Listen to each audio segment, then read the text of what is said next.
तर इथे ज्वारीची उसळ किंवा ज्वारीच्या घुगऱ्या करण्यासाठी 1 वाटी ज्वारी मी रात्रभर भिजवत घातलेली होती। इथे ह्या वाटीने रेग्युलरची वाटी आहे ना, कोणताही माप घेऊ शकता, तुम्हाला जेवढी हवी असेल तेवढी।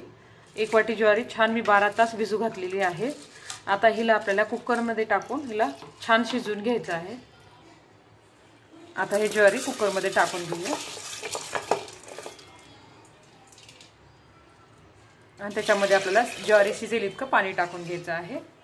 इथे मी 1.5 ग्लास पाणी टाकलेलं आहे। आता थोडं मीठ टाकून घेऊया, म्हणजे ज्वारीला छान चव येते। 1 चमचा मीठ। आता हे झाकण ठेवून आपल्याला छान 5 शिट्ट्या घ्यायच्या, म्हणजे छान मऊसूद असं ज्वारी शिजून जाते।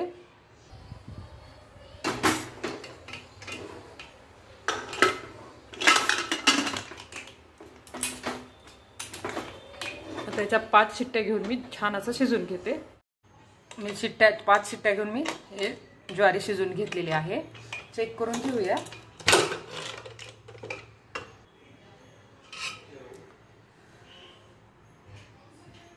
आणखीन थोडी शिजवावी लागेल, आणखीन 2 शिट्ट्या घेऊया, कारण ज्वारी जास्त निब्बर असते असं जाड।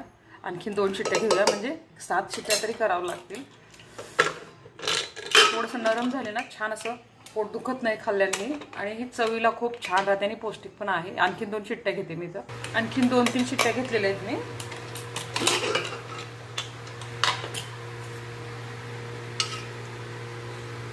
चेक करून घेऊया। हे बघा छान शिजलेली आहे। अशा हाताने बघायची, मस्त शिजलेली आहे। आता ज्वारीला आपण आता उसळसारखी फोडणी देऊन घेऊया। कढई गरम करायला ठेवलेली आहे, त्याच्यामध्ये आपण तेल टाकून घेऊया। तेल छान गरम होऊ देऊया। तेल गरम झालेले, जिरे आणि मोहरी टाकूया। ही जिरे मोहरी मिक्स आहे। खलबत्त्यात कुटलेला लसूण टाकून घ्यायचा आणि बारीक चिरलेला 1 कांदा टाकून घ्यायचा। कढीपत्ता टाकूया आणि कांदा तांबूसपर्यंत थोडासा भाजून घ्यायचा। कांदा अर्धवट भाजला ना, याच्यामध्ये आपल्याला 1 गाजर चिरलेला तुमच्याकडे असेल तर टाकू शकता, कोणतीही तुम्ही भाजी टाकू शकता, बीन्स पण टाकू शकता याच्यामध्ये। तर थोडंसं मिक्स करून घेऊया गाजर थोडंसं परतून घेतलेलं आहे। याच्यामध्ये थोडंसं लाल तिखट मीठ आपण टाकूया, मग आपल्याला टोमॅटो टाकायचा आहे। चवीप्रमाणे लाल तिखट कमीच असावं थोडं। हळद पावडर, थोडंसं मीठ, आधी मीठ वापरलेलं आहे, थोडी बारीक केलेली कोथिंबीर, आणि थोडंसं मिक्स करून घेऊया आणि टोमॅटो टाकूया। मिक्स केलेलं आहे, याच्यामध्ये आता बारीक चिरलेला 1 टोमॅटो टाकायचे। थोडंसं परतून घेऊया। थोडंसं परतून घेतल्यानंतर उकडलेली ज्वारी टाकून घ्यायची। आता ज्वारी टाकल्यानंतर उकडलेली थोडं मिक्स करून घ्यायचं। किती सुंदर कलर आलेला आहे, खूप सुंदर चवीला लागते। कमी गॅसवरला 3 ते 4 मिनिटं असंच शिजू द्यायचं, वाफ द्यायची, आणि मध्ये मध्ये आपल्याला चमच्याने हलवत राहायचं। एकदम कमी गॅस करायचं, म्हणजे बुडाला चिटकणार नाही, आणि हलवत राहायचं। 2-3 मिनिटं छान वाफ देऊन घेऊया।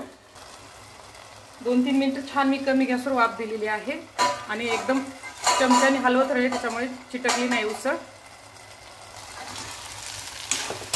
आता ही खायला उसळ छानपैकी तयार आहे। थोडंसं आपल्याला लिंबू टाकायचे खाताना, किंवा आताही टाकू शकता तुम्ही, ज्याला आवडत असेल त्यांनी टाकू शकता। त्याच्यावरती थोडीशी बारीक केलेली कोथिंबीर टाकायची। तुम्हाला एका प्लेटमध्ये घेऊन दाखवते। ही आपली ज्वारीची उसळ इथे मस्तपैकी तयार आहे, पौष्टिक आणि खायला पण छान। हे बघा ज्वारीची उसळ छान इथे तयार आहे। चला मग नंतर भेटूया पुढच्या व्हिडिओमध्ये। धन्यवाद।